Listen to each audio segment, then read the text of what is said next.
The Longhorns are headed to Stillwater to face the 5-1 Oklahoma State Cowboys. Who are their playmakers on offense? Why is the OK State defense taking a step back from last season? And most importantly, can the Longhorns get a win versus a team in the top half of the league? After the show, make sure to head over to Inside Texas to stay in the know on everything Texas football. Practice notes, pre- and post-game analysis, and recruiting news is dropping daily. Subscribe to InsideTexas.com today. Link in the description. This is only Texas's second true road game of the season. Can the Longhorns match up against a good Oklahoma State team and come away with a decisive victory? Without further ado, let's get into it.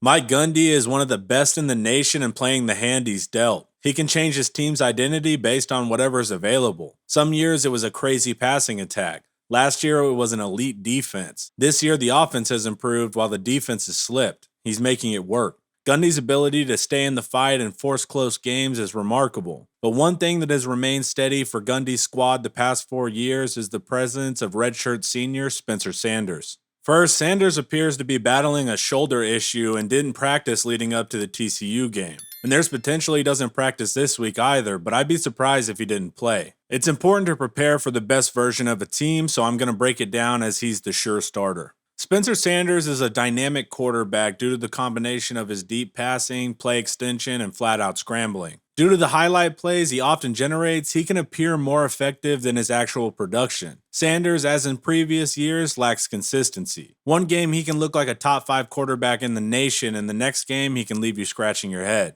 You never know what you're going to get. His performance can oscillate from great to bad back to great in a single game. It's a roller coaster ride.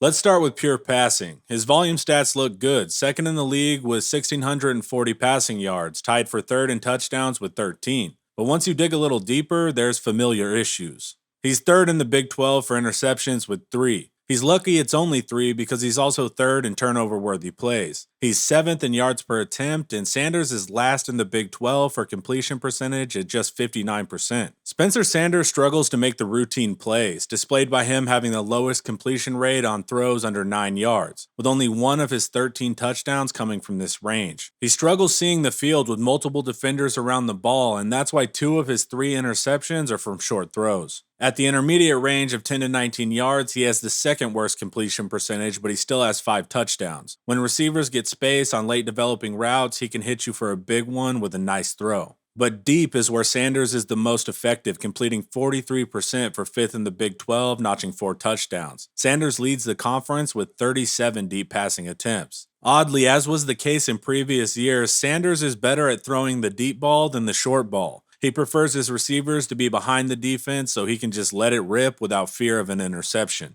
I covered Sanders' boom or bust play style in last year's breakdown, so I'm not going to harp on it further. But to illustrate his passing game with a single stat, he has 8 big-time throws compared to 7 turnover-worthy plays. It's about 50-50 on if you're going to get a great or an awful result.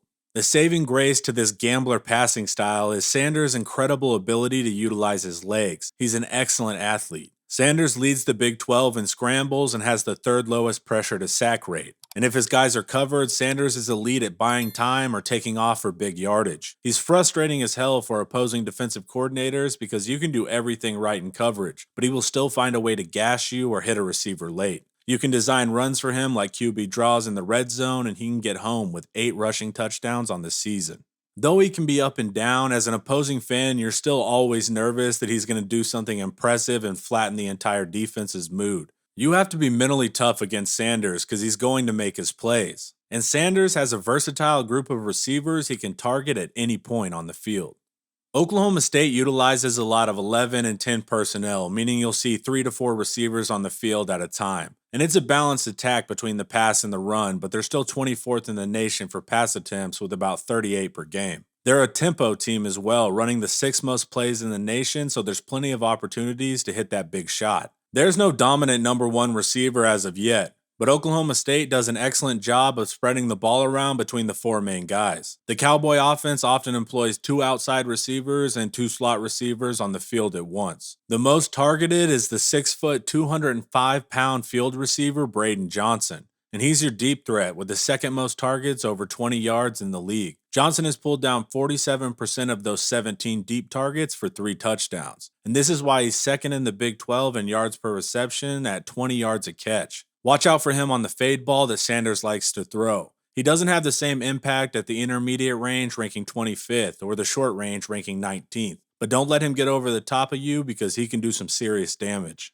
Number 2 in touches is Y slot receiver Brennan Presley with 38 attempts on the season. He's your quick underneath slot with 68% of his passes coming from 9 yards or less. You can hit him on the quick slants, quick screens, or jet sweeps. Gundy doesn't utilize him for the home run ball with only 3 deep targets on the season, but he can consistently move the chains with a solid 79% catch rate, pulling in the 9th most first downs in the conference. He's a dynamic athlete displayed by returning both kicks and punts for the Cowboys. Presley is currently their best performing pass catcher, ranking 8th out of 38 Big 12 receivers. The slot receiver opposite of Brennan Presley is H receiver John Paul Richardson, and he's been targeted 32 times this year. The sophomore has been productive with 3 touchdowns, and he's used much in the same way as Presley, with 75% of his targets coming below 9 yards. He can catch the outside screen or stress linebackers over the middle. He's currently graded 15th overall.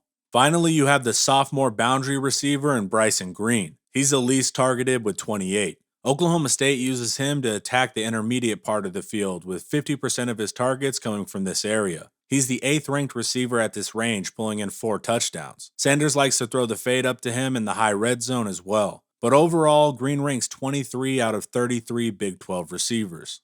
OK State also utilizes what they call a cowboy back, which is just an H-back tight end type. They use a combination of Jake Schultz and Braden Cassidy for this role. They aren't a major aspect of the passing offense, but Oklahoma State will slip them downfield every now and then and catch you sleeping. It's a solid group of receivers that all get a healthy amount of touches, so it's tough on defensive backs to decipher who the main threat is on any given play. The Cowboys can and will hit you short, intermediate, and deep, so you have to defend the entire field. The offensive line does well in pass blocking, and they are aided by Sanders' creativity in eluding the sack. The Oklahoma State offensive line are 18th in the nation for sack rate, allowing just 2.5% of pass plays to end up with a sack. The Cowboys have 3 pass blocking offensive linemen in the top 25 of the league. Right guard Hunter Woodard is 3rd, right tackle Jake Springfield is 12th, and center Preston Wilson is 23rd. But unfortunately, Wilson has been dealing with injuries the past few games. The current weakness of the offensive line is left guard Taylor Maturko. He's giving up 34% of total pressures on the quarterback. The Oklahoma State tight end position, the Cowboy back, is just middle of the road in pass blocking. The big weakness of the Cowboy offense is in the run game. Oklahoma State is averaging 153 yards per game for 58th in the nation. Starting running back Dominic Richardson has the 3rd most rushing attempts in the league, but he's 19th out of 20 running backs in yards per attempt, with only 4 yards per rush. Richardson fails to land the big play consistently, ranking 14th out of 19 running backs and runs over 15 yards. He's last in the Big 12 in breakaway percentage at 13%. His power is there with the 8th highest yards after contact per attempt, but that's not enough to be a difference maker on the field game after game. Overall, he ranks just 15th out of 20 Big 12 running backs. The offensive line does Richardson no favors. The Oklahoma State line ranks 81st in the nation for average line yards and 96th for power success rate, with just 2 offensive linemen in the top 25 for run blocking, with right guard Hunter Woodard at 14th and right tackle Jake Springfield at 16th. The remaining 3 starters are all in the bottom 10 of the league out of 57 run blocking offensive linemen. Cowboy back Braden Cassidy helps out a bit, ranking 5th of 20 run blocking tight ends. Overall, this offense has its quirks, but it's still been highly effective. That mix of tempo, a dynamic quarterback, and productive receivers has been able to get the job done thus far. Oklahoma State is able to capitalize on their field position, ranking 6th in the nation on red zone scoring percentage. The Cowboys can struggle with consistency, ranked 7th in offensive success rate, but they find ways to make up for it and stay in the fight. This will be an important test for the Texas defense because this offense can exploit some weaknesses we have already seen from the Longhorns. The secondary has to be ready for repeated deep shots. They have to play with good technique to defend these jump ball fades without pass interference. If the receiver does get a step on them, Sanders has 0 qualms letting it fly and just trusting his guys. In the shorter passing game, OK State can send those slots over the middle for easy completions. Our linebackers have to be more situationally aware and man these guys up. Grass has never caught a touchdown, so once they enter your zone, you need to play tight or they're going to be able to move the ball down the field way too easily. Texas currently ranks 88th in the nation for third down conversions, and that has to improve before we face the better offenses in this conference. Texas has shown issues against the quarterback run, against Bryce Young, Frank Harris, Donovan Smith, and even Hunter Deckers. Sanders is more dynamic than all of those guys running the ball. If you get too far back in coverage, he can take off for the easy first down. Sanders can hit the edge for gains, and in the red zone, they have designed runs where he can walk in for a touchdown. That play last week when Hunter Deckers split the safeties for his touchdown run sticks out in my mind because Sanders does that at a very high level. The best matchup is our run defense versus their rushing offense. Texas leads the league, only allowing 31% of runs to be successful. Oklahoma State is second to last in rushing success rate, so this is a mismatch on paper. The only thing that makes me nervous is our ability to stuff their run game actually incentivizes Sanders to pass and get more creative with his legs. We will get to see if the Texas defense is ready to take that next step and consistently limit good opposing offenses. Now, let's take a look at the other side of the ball. But before we hit the defense, you need to check out Prize Picks. Prize Picks is a US-based daily fantasy sports app where you can make college football player projections all season long. How does it work? You select 2 to 5 players and choose more or less on their projections. It could be passing yards, rushing yards, receiving yards, and more. And if those players score more or less than their Prize Pick projection, you can win up to 10 times your money on any entry. Just hop on the Prize Picks app or website, go to the college football tab, and check out the player projections. It's a smooth process where you can make your entries in 60 seconds or less with fast withdrawals. It's that easy. As a first-time depositor, use promo code TexasHomer, and you will receive a 100% instant deposit match up to $100. That's double your money up to $100 for your first time. So sign up for Prize Picks, use promo code TexasHomer at sign up, and add even more excitement to your game day. Link in the description. The Oklahoma State defense last year was elite by both advanced and non-advanced metrics, but they came back to reality after losing their defensive coordinator to Ohio State with some key players heading to the league. There's some stark contrast in performance. The Cowboys defense allowed 32 points a game for 90th in the nation. Last year, they were 11th.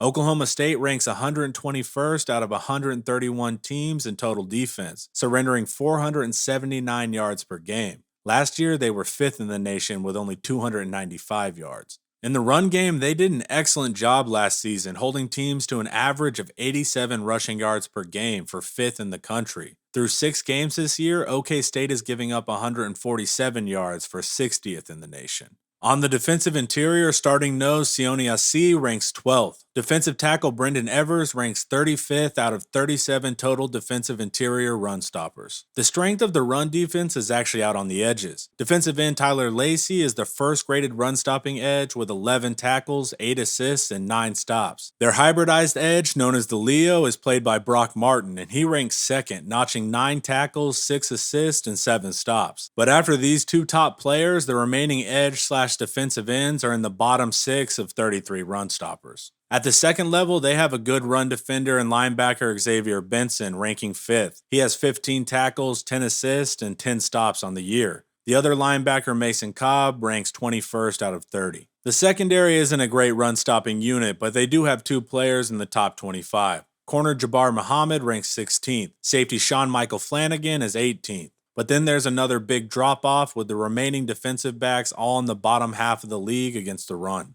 The passing defense is also struggling. Last year, the Cowboys were 30th in the nation for passing yards per game. This season, the Cowboys rank 129th out of 131 teams, giving up 331 yards through the air per contest. The only bright side is they have the best group of pass rushers in the Big 12. Oklahoma State doesn't get their concrete stats from the interior guys, with none of them in the top 25. But on the edges, they have dudes and depth. Second string Leo Colin Oliver is the second best pass rusher in the league, landing 19 total pressures with 3 of those being sacks. Second string defensive end Trace Ford is ranked 8th with 13 total pressures. Then starting defensive end Tyler Lacey is 11th with 18 total pressures, 3 of which are sacks. And finally starting Leo Brock Martin is 13th with 15 total pressures and also having 3 sacks. That's an impressive 2 deep at each spot, and all of those guys are productive. The linebackers and secondary are rarely sent in the pass rush, so none of them even meet the minimum required amount of attempts. When it's time to drop back in coverage, the linebackers do a good job.